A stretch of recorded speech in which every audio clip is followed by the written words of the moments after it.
بسم الله الرحمن الرحيم الحمد لله رب العالمين والصلاة والسلام على نبينا محمد وعلى آله وأصحابه أجمعين. Assalomu alaykum va rahmatullohi va barakatuh. Azizlar, biz Allohdan madad so'ragan holda Allohning eng go'zal ismlari va oliy sifatlari borasidagi suhbatimizni davom etamiz. Ma'rifatulloh o'zi Alloh taoloni tanishlik bu ilmlarning asli hisoblanadi va inson va jinlar ayni mana shu maqsadda yaralgan. Ya'ni Allohni tanish uchun yaralgan o'zi. Va ma xalaqtul jinna val insa illa liya'budun. Jinlarni va insonlarni faqatgina o'zimga ibodat qilishlari uchun yaratdim deydi Alloh taolo. Buni sahobalardan Ibn Abbos radhiyallohu anhu aytganki, o'zimga ibodat qilish deganda, ya'ni o'zimni tanitish uchun yaratdim degan. Shunaqa tafsir qilgan yana bu oyatda. Va Qur'on Allohni tanitadigan kitob. Allohni tanitadigan kitob. Qur'onda Alloh ismi 2600 dan ziyod o'rinda zikr qilingan. Bu nihoyatda ko'p. Arablarda o'zi shunaqa bir gap bo'lganki, bir narsani zikri ko'paysa, uni muhimligi oshib boradi. Qancha ko'p bo'lsa shuncha muhim degani, shuncha ulug' degani, shuncha ma'no jihatdan boyligi tushuniladi. 2600 dan ziyod o'rinda zikr qilinyapti. Nimaga? Chunki bu kitob o'zi asli Allohni tanitadigan kitob. Biz bu kitobni takror va takror tilovat qilar ekanmiz. Robbimizni ko'proq tanishimiz kerak-da. Qancha ko'p o'qigan sarimiz, shuncha Allohni ko'proq tanishimiz kerak. Tanigan sarimiz bizda nima hosil bo'lishi kerak? Allohning ma'rifati insonda qo'rquv hosil qiladi. Xoshiya. Innama yaxshalloha min ibadihi al-ulama. Allohdan uni olim bandalarigina qo'rqadi dedi Alloh taolo. Ya'ni olim bandalari degandan maqsad Allohni ko'proq tanuvchilar degani.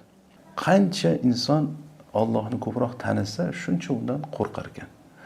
Va Allohni ko'proq tanishlik bizda muhabbatni hosil qiladi. Ya'ni qancha Robbimizni yaxshi tanisak, uni ko'proq yaxshi ko'rar ekanmiz. Va Allohni ko'proq tanishlik toatni ziyoda qiladi. Qancha yaxshi tanisak, ko'proq ibodat qilar ekanmiz. Alloh taolo o'zini bandalariga o'zini tanitish uchun ko'p o'rin bilan yordam berib qo'yganda, agar bir tafakkur qilsak shu haqda, Alloh taolo insonga nima berdi? Aql berdi. Mana shu aql bilan biz idrok qilishimiz mumkin. Koinot haqida tafakkur qilishimiz mumkin. Va ana shu koinotda shunaqa ko'p oyatlar bilan o'rab tashadiki, har bir narsa haqida tafakkur qilsangiz Allohning qudratiga dalolat qiladi. Allohning yakkaligiga dalolat qiladi. Allohning kamolotiga dalolat qiladi. Har bir narsa oyatda, ya'ni hatto o'zimiz haqimizda tafakkur qilsak, shuning uchun Alloh taolo ko'p o'rinda Qur'onda bizni tafakkurga chaqiradi. Avalam yatafakkaru fi anfusihim. O'zlari haqida bir tafakkur qilmaydimi deydi Alloh taolo. Koinotda osmonlar yer yalalishida, kun bilan tunni almashinuvida aql egalari uchun oyatlar bor yoki tafakkur qiluvchilar uchun oyatlar bor. Nihoyatda ko'p keladi. Nima uchun bizni tafakkurga chaqiradi Alloh taolo? Atrofimizdagi kavniy sunanlar, mana shu koinotdagi borliqdagi oyatlar bizga Allohni tanitadi. Maqsad o'zi shu, ya'ni biz tafakkur qilishimizdan bo'lgan maqsad Allohni yaxshiroq tanish. Shu bilan birga Alloh taolo bizga fitrat bilan ham yordam berdi. Ya'ni fitratda insonda shunaqa bir narsa borki, ichidan bir ilohni istaydi. Ichidan bir sig'inish xohlaydi kimgadir. Agar Allohni tanisa, Allohga sig'inadi. Allohni tanimasa, boshqa narsalarga sig'inib yuradi. Chunki boshqa narsalarda quvvat bor deb o'ylaydi. Boshqa narsalarda izzat bor deb o'ylaydi. Boshqa narsalarda bir manfaat bor deb o'ylaydi. Vaholanki Allohdan boshqa biron bir narsa na foyda, na ziyon keltirishga qodir emas. Biron bir narsada na quvvat, na bir izzat yo'qki, illa Allohda. Shuning uchun la havla va la quvvata illa billah. Ya'ni bir holatdan ikkinchi holatga o'tish yo'q, quvvat yo'q illa Alloh bilan. Ya'ni bir holatdan ikkinchi holatga o'tish degani zaiflikdan quvvatga o'tish, faqirlikdan boylikka o'tish, jaholatdan ilmga, zalolatdan hidoyatga, xorlikdan izzatga. Bu hamma bir holatdan ikkinchi holatga o'tish faqatgina Alloh bilan bo'ladi, ya'ni Allohning madadi bilan, yordami bilan bo'ladi. Allohning tavfiqi, hidoyati bilan. Mana shu narsani tushuntirish uchun Alloh taolo bizga Qur'onda juda ham ko'p oyatlar, payg'ambarlarning qissalari va solih bandalarini hikoyalari orqali bizga mana shu narsani tushuntirmoqchi bo'ladi. Shuning uchun Qur'onni tafakkur, tadabbur bilan o'qishimiz kerak ekanki, ma'nolariga chuqur kirishib o'qishimiz kerakki, toki bizga bu kitob Allohni tanitsin. Alloh ismi iloh so'zidan kelib chiqqan deydi ulamolar. Iloh so'zini ma'nolari quyidagi bir ma'nolarga dalolat qiladi. Birinchi ma'nosi ma'bud, ya'ni sig'iniladigan zot degan, ibodat qilinadigan zot. Ikkinchi ma'nosi iltijo qilinadigan zot. Musibatga tushganda unga faqat qochiladigan. Chunki nusrat u tarafda, najot u tarafda degan. Boshqa tarafda emas. Va buyuk muhabbat bilan seviladigan zot. Buyuk muhabbat bilan seviladigan zot. Va to'rtinchi ma'nosi aqllar hayratga tushadigan. Ya'ni Allohni taniganimiz sari aqllar hayratga tushadi. Koinotdagi mahluqotlarning o'zi haqida agar bir tafakkur qilsak, kosmos haqida, masalan, galaktikalarni naqadar buyukligi haqida, u 7 osmon, u 7 osmonning oralig'ida 500 yillik masofa haqida keladi mana hadisda. Undan tepada kursiy, kursiydan tepada arsh. Buni buyukligi haqida tafakkur qilsak, ya'ni borliqqa, buni yaratuvchisi qanday ekan degan savol keladi. Ya'ni Allohu akbar. Alloh butun borliqdan ko'ra buyukroq bo'lgan zot va qalbimizda ham ana shunday butun borliqdan ko'ra Alloh buyukroq bo'lishi kerak. Qalbimizda ana shu Allohning azamati bo'lishi kerak. Uni ziddi bo'lmasligi kerak, qadrsiz bir holatga tushib qolmasligi kerak. Ya'ni hamma narsa hayotimizda ulug' bir o'rinda bo'lsa-yu, Allohning qadri bo'lmasa.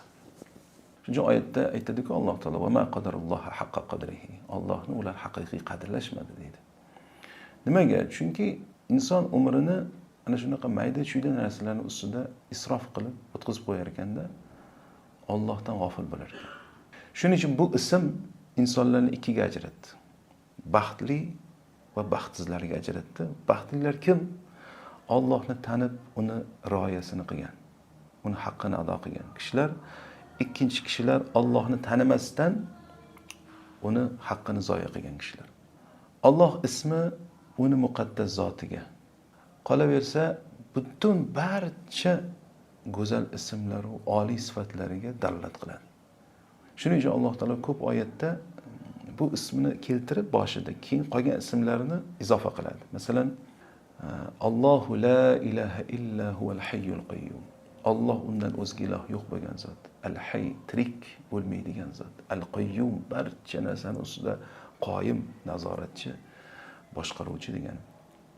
Yoki boshqa oyatda Huvallohu allazi la ilaha illa huval malikul quddusus salamul mu'minul muhayminul azizul jabbarul mutakabbir. Alloh undan o'zga iloh yo'q bo'lgan zot deb keyin ketida qolgan ismlarini izofa qilib keltirdi. Huvallohul xoliqul bariul musawwir. Lahul asmaul husna. U yaratuvchi, yo'qdan bor qiluvchi, musavvir, surat beruvchi. Barcha go'zal ismlar uniki deyapti. Ya'ni barcha go'zal ismlar Allohniki. Allohu la ilaha illahu lahul asmaul husna. Alloh undan o'zga iloh yo'q bo'lgan zot va barcha go'zal ismlar uniki. Demak, biz Alloh deganimizda barcha go'zal ismlari jamlangan atoqli ismni ko'z oldimizga keltiramiz. Ya'ni Allohning bu ismi atoqli ism. Ya'ni Alloh o'ziga oldi bu ismni, hech kim bu ism bilan tarixda nomlanmagan. Hattoki Firavnlarga o'xshagan mana zolimlar o'zini ana robbukumul a'la dedi. Sizlarni oliy robbilarman dedi, lekin Allohman deya olmagan. Bu ism yana bir ishora qiladigan ma'nolardan biri valiha. Ya'ni chaqaloqni onasiga bog'lanib qolishi tushuniladigan bir ma'no bor. U nimani bildiradi? Banda o'zi Allohga bog'lanib qolishi kerak. Banda o'zi Allohni yaxshi tanisa, unga bog'lanib qoladi. Mana chaqaloq nimaga onasiga bog'lanib qolgan? Chunki uni taniydi. Onasi unga sut beradi, uni yediradi, ichiradi, kiyintiradi. Kechalar bilan qarab boqib chiqadi. Ya'ni yig'lasa shuncha uchun onasiga talpinadi, yiqilib tushsa ham onasiga talpinadi, qorni ochsa ham onasiga talpinadi. Har qanaqa paytda onasiga yig'lab talpinadi. O'zi banda Robbimizga mana shunaqa bo'lib qolish kerak ekanda. Har qanaqa qiyinchilikda Allohga qaytaveradigan. Gunoh va xato ish qilib qo'ysa ham Allohga qaytaveradigan. Ne'matda ham Allohga qaytaveradigan. Nima ish bo'lsa Allohga bog'lanib qolgan bo'lish kerak ekanda. Shu ma'no bor, ya'ni Alloh iloh so'zining ichida bandalar unga bog'lanib qoladigan ta'alluh ma'nosi bor ekanda, ya'ni bandalar unga bog'lanib qolgan. Alloh shunday zotki, huvallazi fis samai ilahun va fil ardi ilah. U osmonda ham iloh, yerda ham iloh bo'lgan zot. Nima degani? Osmonda ham yerda ham iloh degani. Mana osmonlar va yerdagi jamiki mahluqotlar Alloh o'rnatgan nizom bo'yicha yashaydi. Alloh o'rnatgan qonun qoidadan chetga chiqmagan holda yashaydi. Shuning uchun tartib borda. Koinotga qarasangiz, tartib bor. Tabiatga qarasangiz, tabiatdagi ana shu go'zallikni ko'rasiz, tartib ko'rasiz. Nimani hisobiga unda tabiatda masalan kataklizmalar bo'ladi, suv toshqinligi, yer qimirlashligi va hokazo narsalar bu insonlarning ma'siyati tufayli. Ya'ni o'zi bu borliqda osiylik qiladigan yagona maxluq bu inson ekanda o'zi. Ana shu insonni Allohning qonuni bo'yicha yashamaganligi tufayli mana shu balolar keladi. Lekin agar inson ham Robbisiga toat, ibodatda yashasa, ya'ni Alloh buyurgan, o'rnatgan qonun qoidalar asosida yashasa, yer yuzi obod bo'ladi. Mana iloh ma'nosida aytdikki, u zot iltijo qilinadigan, musibatga uchraganda unga qochiladigan zot degan.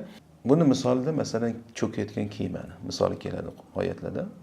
Kema agar dengizga chiqqanida to'fonga uchrasa, atrofidan har tarafidan to'lqinlar kelib urishib boshlasa, kema chayqalish boshlasa, undagi o'tirgan kishilar dahshatga tushishni boshlaydi. Shu paytda nimaga ibodat qilishgan bo'lsa, hammasini esdan chiqarib qo'yadi. Barcha olihalar esdan chiqib ketadi. Ya'ni bu olihalar nima bo'lishi mumkin? Inson puli, mansabi, tanish bilishlari, ishongan tog'i, bog'lar, hammasi esdan chiqadi shu payt. Nimaga? Ularning birontasi u payt yordam bera olmaydi. Samolyot qulayotgan paytda ham xuddi shu. Insonni ishonganlari hammasi, ya'ni ishonganlar bu olihalar, ya'ni suyanganlari, shulardan bir manfaat keladi, shular meni biz yondan qutqaradi deb ishonganlari o'sha payt xayoliga kelmaydi. Kim keladi o'sha payt? Alloh. O'shaning uchun Ja'far Sodiqdan so'rashganda, Alloh kim u deb so'rashganda, xuddi shu misol keltirgan. Ya'ni dengizga chiqqanmisan degan. Ha? Dengiz to'fonga uchragan bir paytga uchraganmi? Ha, shunaqa bo'lgan. Shu paytda birinchi qalbingga kim kelgan degan. O'ylanib tursa, mana shu Alloh degan. Shu Alloh. Inson eng chuqur musibatga uchragan paytda hech kim yordam bera olmasligini biladi o'zi biladi. O'sha payt kim xayoliga kelyapti birinchi? Bu fitrat bu. Qalbida fitratdan inson biladiki, Allohdan boshqa hozir hech kim yordam bera olmaydi. Xo'p, shunaqa payt Allohdan boshqa hech kim yordam bera olmas ekan, qolgan payt ham xuddi shu. Nimaga boshqa payt biz Allohdan boshqalarga suyanib, boshqalardan iltijo qilib so'raymiz, boshqalarga yalinamiz, boshqalardan umid qilamizda? Ayni bu samolyotda qulayotgan paytda Allohni eslaymiz. Ya'ni biz mana shu tafakkur qilishimizga kerak bo'lgan oyatlardan biriki, inson har bir soniyada, buyuk ishlarda ham, kichkina ishlarda ham Allohga muhtojligi bor. Va uni har qanaqa muammosini faqatgina Alloh hal qiladi. Bizga mana shu Allohni iloh qilish degan narsani o'rgatadi Qur'on. Bizning ilohimiz Alloh bo'lishi kerak. Bizni Alloh yaratmaganmidi, yo'qdan bor qilmaganmidi? Va bizni behisob rizq ne'matlari bilan rizqlantirmaganmidi? Alloh bizni yaratganligini hamma biladi. Olamlarning Robbisi kim desa, mana mushriklar ham tan olgan buni. Olamlarning Robbisi Alloh deyishgan. Osmon va yerni yaratgan kim? Alloh deyishgan. Kim sizlarga osmon va yerdan rizq beradi? Alloh deyishgan. Kim kun bilan tunni almashtiradi? Alloh deyishgan. Ya'ni shu Allohni Robb ekanligini mushriklar tan olgan. Chunki hech kim tarixda biron bir kishi men yaratganman demaganda. Fir'avnlar ham aytmaganda, osmonlar yerni men yaratganman demaganda. Yaratishlik Allohnikimi? Ala lahul xalqu val amr. Yaratish ham uniki bo'lgandek, amr qilish, buyurish ham uniki emasmi? Yaratgan zot qonun o'rnatmaydimi? Yaratgan zot nizom, tuzum o'rnatmaydimi? Yaratganlarning ustida ya'ni. Albatta. Shuning uchun biz tafakkur qilishimiz kerakki, xo'p, bizni Alloh yaratgan ekan, bizga rizq bergan ekan, berib kelyapti har kuni. Bizning tanamiz Allohning izni bilan ishlaydi. Agar Alloh istamasa, yuragimiz to'xtab qolishi mumkinmi? To'xtaydi. Kim urdirib turibdi yurakka? Alloh. Kim tomirlarimizdan qonni oqizadi? Alloh oqizadi. Kim o'pkamizni ishlashiga tavfiq berdi? Oshqozonimizni ishlatdi, jigarimiz ishlaydi. Yani qancha organlar bor tanamizning o'zida. Ko'zimizga kim nur berdi? Kim bizni mana shu nutqimizni bayon qobiliyatini berdi ya'ni? Kim bizni eshitadigan qildi? His qiladigan qildi? Ya'ni biz tafakkur qilaylik, mana shu haqida tafakkur qilsak, hammasida javob Alloh bo'ladi.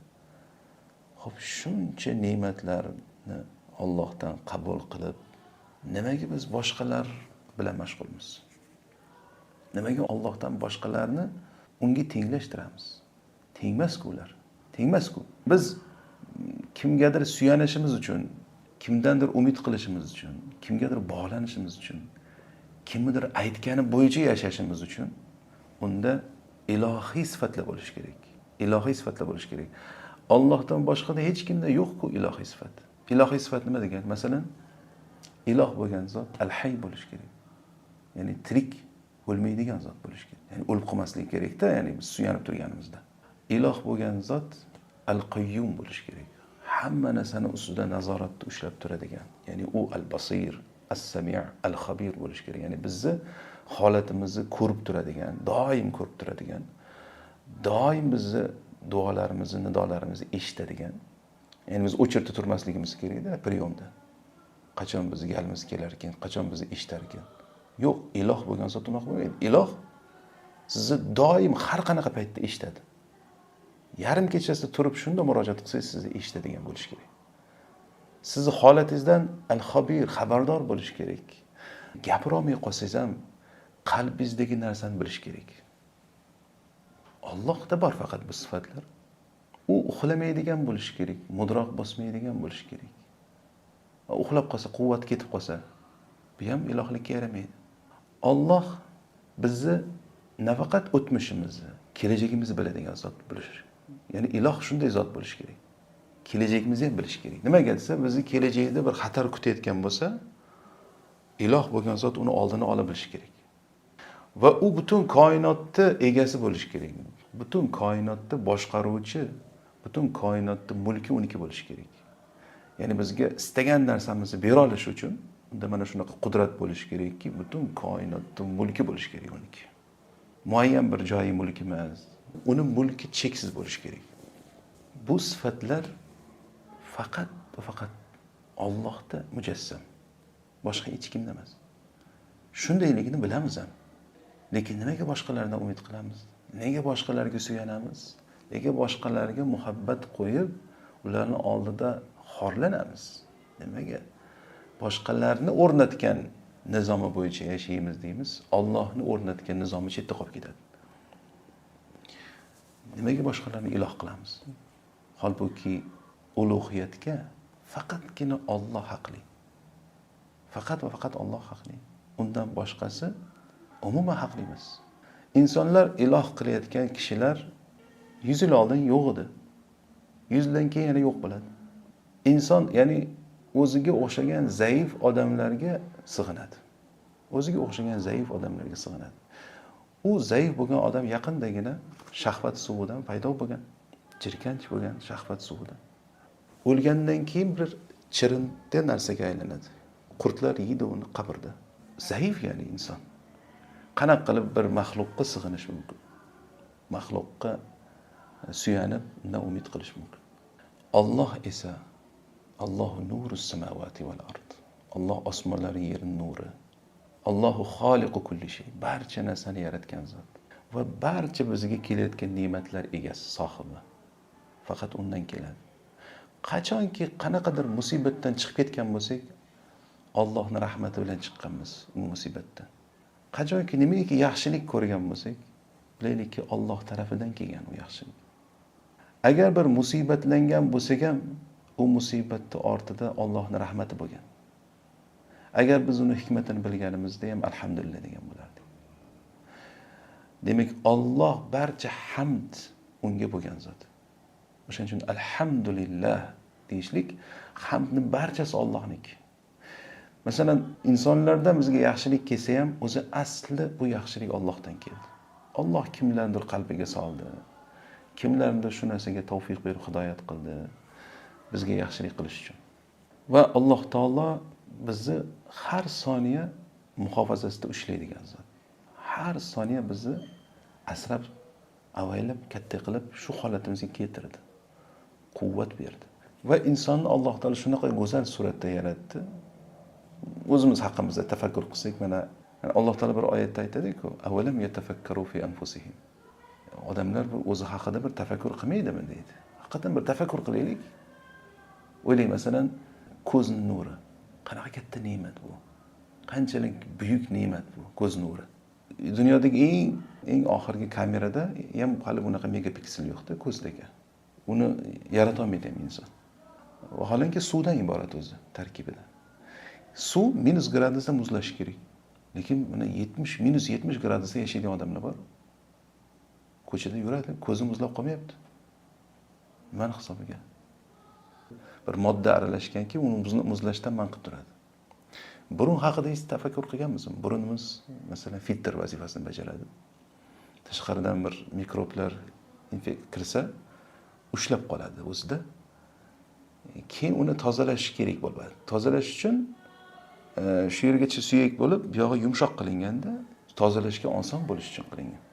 Keyin issiq havoni ichkariga salqinlashtirib kirgizadi, sovuq havoni mo'tadil qilib kirgizadi. Ya'ni ichkaridagi temperaturaga tashqaridagi temperatura ta'sir o'tkazmasligi kerak.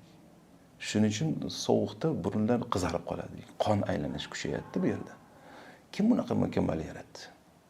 Taomlanganimizda oshqozonimizga tushadigan taom ichidan foydali elementlarni ajratib, turli organlarga tarqatadi. Zararli bo'lgan axlat tashqariga chiqib ketadi. Biz o'zimizga qolsa shunga qodirmizmi? O'zimiz qila olamizmi shu narsani? Ya'ni bu ayrim ne'matlar haqida hozir tafakkur qilyapmiz, lekin agar o'tirib shunday tafakkur qilish boshlasak o'zimiz haqimizda hisobi yo'q buni. Oxiriga yetib bormaysiz-da, ne'mat shunchalik ko'pligidan oxiriga yetmaysiz. Xo'p, bu ne'matlar hammasi Alloh tarafidan kelyapti, bilib turibmiz. Nega boshqalarga ibodat qilamiz? Robbul alamin mengagina ibodat qil deb turgan paytda, mengagina ibodat qil, menga hech kimni sherik qilma deb turgan bo'lsa, barcha gunohlarni kechirib turib, faqatgina shirkka kechirmayman deb turgan bo'lsa, endi savol tug'iladi, Allohning bu ismi bilan unga qanday ibodat qilamiz? Birinchidan, ulamolar zikr qiladigani Allohni ibodatda yakkalash. Bu borada Qur'on oyatlariga to'la. Ayni bu mavzuda. Shulardan biri va'budulloha va la tushriku bihi shay'a. Allohgagina ibodat qilinglar va unga hech narsani sherik qilmanglar. Bir kuni Muaz ibn Jabal Nabiy sallallohu alayhi vasallam bilan otda ketishayotgan paytda Nabiy sallallohu alayhi vasallam ya Muaz deb chaqirdilar. Shunda men labbay ya Rasululloh dedim. Aytdilarki, Allohning bandalari ustidagi haqqini bilasanmi dedilar. Shunda Alloh va Rasuli bilguchiroq dedim. Shunda Allohning bandalari ustidagi haqqi bandalari unga ibodat qilib hech kimni sherik qilmasligi dedi. Shunda keyin yana so'radilarki, bandani Allohdagi haqqini bilasanmi dedilar. Alloh va Rasuli biluvchiroq dedim. Keyin aytdilarki, bandani Allohdagi haqqi agar u banda, ya'ni Allohgagina ibodat qilib hech kimni unga sherik qilmagan bo'lsa, Alloh uni azoblamasligi dedilar. Demak, azoblanishi o'zi asosiy sababi inson Allohga shirk keltirish. Allohdan boshqa narsalarga ibodat qilish. Faqat bugungi kunda bizda shu ibodat deganda tushunchalar sal cheklanib qolgan. Cheklanib bir kichkina narsaga aylanib qolgan. O'zi Alloh taolo faqatgina menga ibodat qilgin degani, faqat men buyurgandek yashagin degan. Ikkinchi ko'rinishi Ya'ni Allohni bu ismiga ibodat qilish ikkinchi ko'rinishi bu ismni ulug'lash.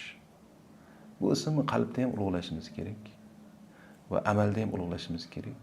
Hattoki bu ism xo'rlanib, haqorat qilinishidan ehtiyot qilishimiz kerak. Bir oyoq osti bo'lib qolishidan, ya'ni bu ko'rinish qanaqa bo'ladi? Masalan, Qur'on mushaflari yetilib yerda yotishligi yoki bo'lmasa Alloh ismi yozilgan bo'lsa daftardami, ana shuni bir axlatlarga tushib qolishligidan ehtiyot qilishimiz kerak. Ya'ni Allohning ismi hatto shu ko'rinishda ham ulug'lanishi kerak.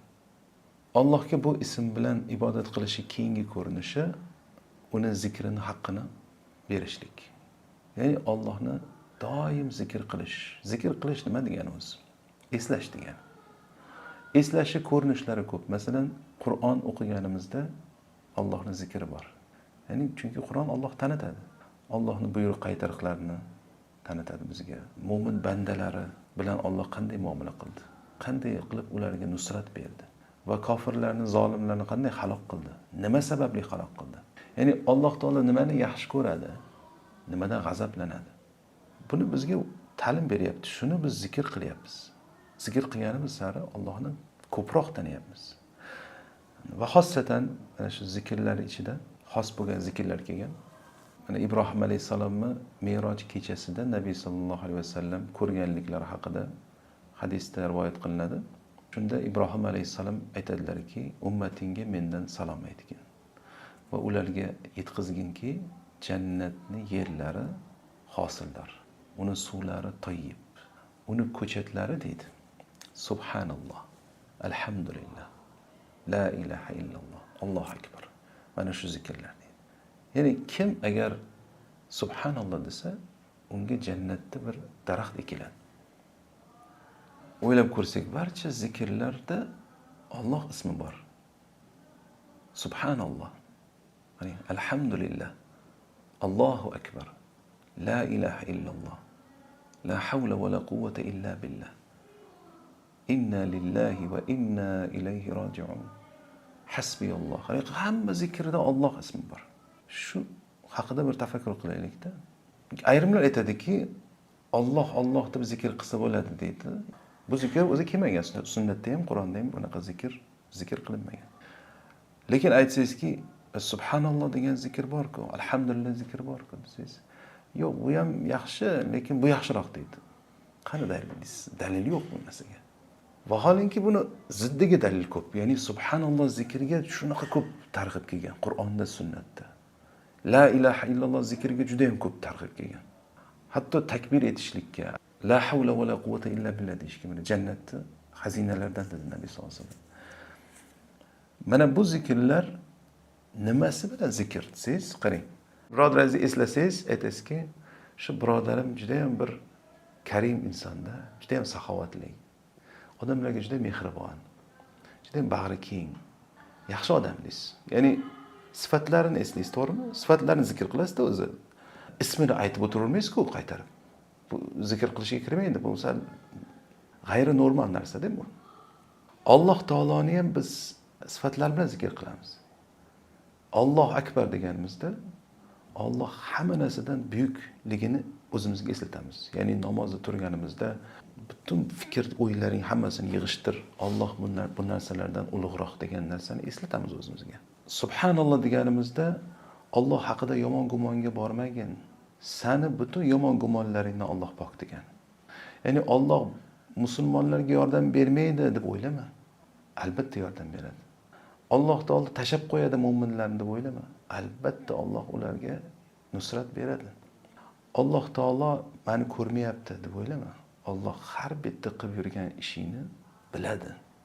Har bitta gapirgan gapi u maxfiy gapirilgan bo'lsin, oshkora gapirilgan bo'lsin, Alloh undan xabardor. Alloh haqida zolim deb o'ylama. Alloh zulmdan pok bo'lgan zot.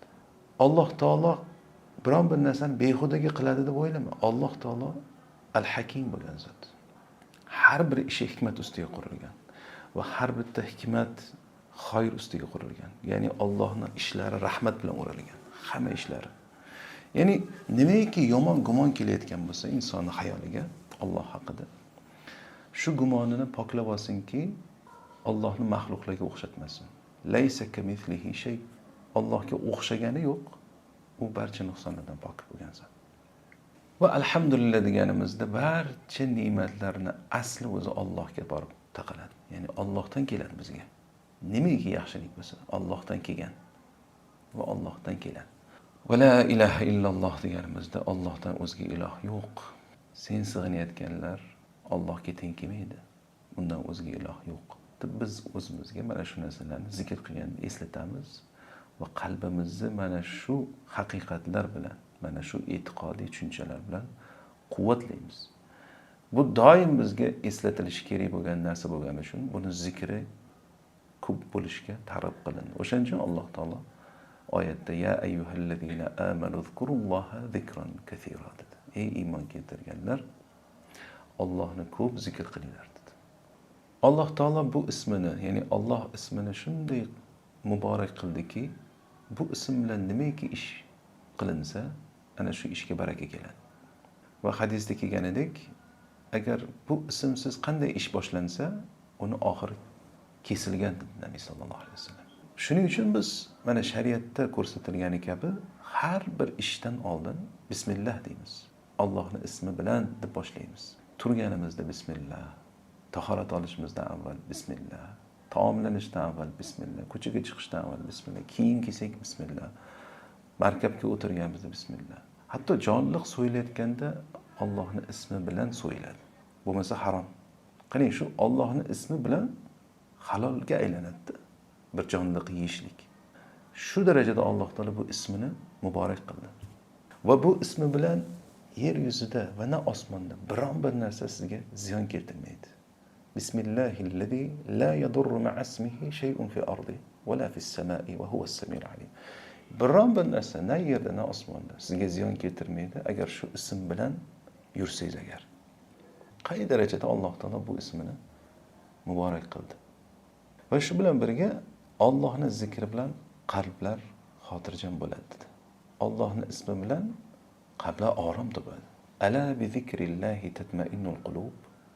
Zotan o'zi maloikalar Allohning zikri bilan oziqlanishadi. Bu haqda rivoyat kelgan. Bizni mana tanalarimiz oziqasi bor.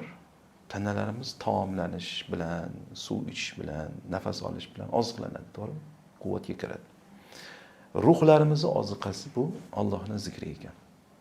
Allohning zikri bilan ruhlarimiz oziqlanadi. Ibn Qoyyim rahimahulloh bir ajib gap aytgan. Tanalarimiz tuproqdan yaralgan. Shuning uchun u yerdan chiqadigan narsalar bilan oziqlanadi. Tana dunyoviy narsalarga tortadi o'zi. Lekin ruhimiz samoviy bo'lgani uchun deydi. Uni oziqasi samodan deydi. Zikr bilan bo'ladi ya'ni. Allohning zikri bilan qalblar orom topadi. Lekin qizig'i buni aksar odam bilmaganligi uchun qalbda ana shu torlik bo'ladi-da. Qalb baxtsiz bo'lishi qancha bir moddiy narsalar bilan hayoti atrofi to'lib ketgani bilan qalbida torlik bo'lishi, buni sababini Alloh taolo zikr qildiki, "Va man a'rada an zikri fa inna lahu ma'ishatan danka." Kim agar meni zikrimdan yuz o'girsa dedi, unga tor hayot bo'ladi dedi. Mana hayot torligi, tor degani bu kambag'allik emas. Bu ayni qalbdagi torlik haqida gap ketyapti. Chunki mana boy badavlat insonlarni ham baxtsiz bo'lganini ko'rasiz. Nimaga? Chunki Alloh taolo bu dunyoni shunday qilib yaratdiki, kim uni zikridan yuz o'girsa, bilsinki torlik bo'ladi uning hayoti. Shuning uchun o'sha stressda yurgan odamlar, asabiy holatda, ularga Allohning zikri yetishmayapti. Ular o'sha Qur'ondan yuz o'girganligi sababli shu holatda yurishibdi. Moddiy jihatdan yetishmovchilikdan emas. Chunki baxt, saodat moddiy narsalarda bo'lganda edi, Nabiy sallallohu alayhi vasallam baxtsiz yashash kerak edi. Lekin Nabiy sallallohu alayhi vasallam insoniyat ichidagi eng baxtli odam hisoblanmaydimi? Kichkina to'rtburchak bir xonada yashaganlarda, o'sha loy suvoq bo'lgan uyda yashaganlar, Umar radhiyallohu anhu kirganlarida ko'zimni to'xtatadigan biron bir narsa ko'rmadim degan. Uyda hech narsa bo'lmagan ekan. Yani oylar o'tardi, uyda qozon qaynamasdi degan Oysha onamiz. To'g'rimi? Ya'ni yoshliklar yetimlikda o'tdi. Qizlarni hammasini o'z qo'llari bilan ko'mdilar, farzandlarini. Illo Fatima onamizdan tashqari. Va shuncha zarbalar bo'ldi, masalan, Uhud jangida yuzlari yorildi, tishlari sindi. Kofirlar tarafidan shuncha yomon gaplar eshitdilar masalan. Kazzob deyildi, kohin deyildi, sehrgar deyildi. Yurtlaridan haydab chiqarildi. Shuncha aziyatlar yetdi hayot davomida ya'ni. Lekin baxtsiz deymizmi? Nabiy sollallohu alayhi vasallamni bashariyatdagi eng baxtli odam deymiz masalan. Baxt chunki moddiy narsalarga bog'liq narsa emas bu. Kim agar Alloh bilan birga bo'lsa, Allohning zikri bilan mashg'ul bo'lsa, Alloh buyurgandek hayot kechirsa, ana shu odam baxtli bo'ladi. Ya'ni baxtni Allohsiz tasavvur qilib bo'lmaydi. Kim agar yo'q men Allohsiz o'zim baxtli bo'la olaman desa, u odam zalolatdagi odam, tushunmagan odam. Biz hayotimizni Allohni tanishlikka va u buyurgandek yashashlikka bag'ishlashimiz kerak ekan. Alloh taoloni Alloh ismi bilan unga ibodat qilish oxirgi ko'rinishi mana shu ism bilan unga duo qilish. Valillahil asmaul husna fad'uhu biha deydi Alloh taolo. Eng go'zal ismlar Allohniki. Mana shu ismlar bilan unga duo qilinglar deydi. Duo qilish mana sunnatda ham kelgan. Nabiy sallallohu alayhi vasallam bizga ta'lim bergan duolarning aksari Allohumma deb boshlanadi. Allohumma a'inni ala zikrika va shukrika va husni ibadatik. Bizni o'zingni zikringga, shukr qilishlikka va go'zal suratda senga ibodat qilishlikka yordam bergin. Eng go'zal duolar Nabiy sallallohu alayhi vasallam o'rgatgan. Allohumma deb boshlanadi. Chunki Alloh ismi bilan duo qilinganda barcha ism sifatlar bilan so'rash. Mana shuning ichiga hammasi kirib ketadi. Allohumma ag'firli, Allohumma arhamni, Allohumma ahdini. Bular hammasi mana shu Alloh ismi bilan duo. Juda ham ko'p duolar kelgan. Alloh taolo Allohga ibodat qilib, unga hech kimni sherik qilmaydigan muvahhid bandalardan qilsin. Alloh taolo uni zikrida mashg'ul bo'ladigan, unga intilib, unga iltijo qiladigan, ungagina duo qilib, unga munojat qiladigan bandalar qatorida qilsin. Va sallallohu ta'ala ala khayri xalqihi Muhammad va ala alihi va ashabihi ajma'in.